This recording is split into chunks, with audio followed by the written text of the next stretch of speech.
something we always do on the show, something that's very important to us, honoring the fallen, but in a different way than normal. Let me explain. Many people, and we love this, honor military people or cops who fall in combat. And I'm glad we do that, and we always should.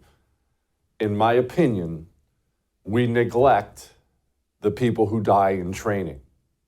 But the truth is, the people who die in combat training, and training for a fireman just died in New York not long ago, and things like in training. People who die in training, they are every bit as heroic as the ones who charged a machine gun nest, and their sacrifice is every bit as valuable. Now, it's no comfort to the families, right, who got that knock at the door saying Dad's never coming home again. It's not a comfort there, but in the end, I hope they do take that into account. Dad didn't just die in some stupid training accident and it was all for nothing. Those training accidents, that's how military, cops, fire, that's how they learn hard lessons about what works, what doesn't work, what's faulty, and lives in the end will be saved. But training for combat is a dangerous bit of business.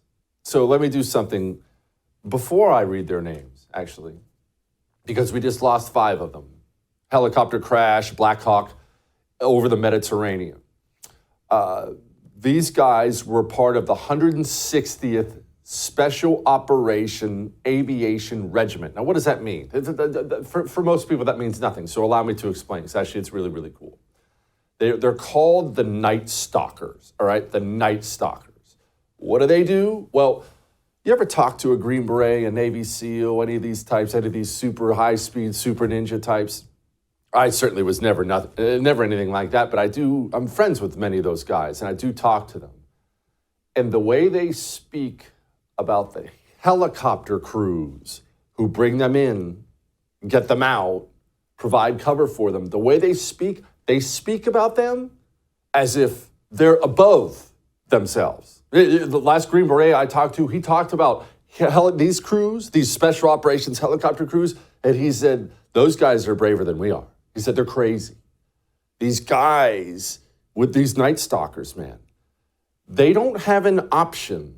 If they drop somebody off behind enemy lines and then it's time to go get them, or they get in trouble, time to go save them. They don't have the option like every other flight crew does in the world of saying, ooh, I don't know, have you checked your weather app? Oh, it's kind of windy. No, it doesn't matter what the conditions are. It doesn't matter. They have to go or everyone on the ground dies. And these guys do insanely brave things in these helicopters. And training accident, some kind of refueling thing, that's what we know. But they're gone. And we just wanted to honor them tonight to open up the show. Here are their names. Chief Warrant Officer Stephen R. Dwyer of Tennessee. Chief Warrant Officer Shane Barnes of California.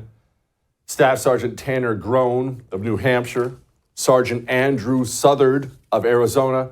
Sergeant Cade Wolf of Minnesota.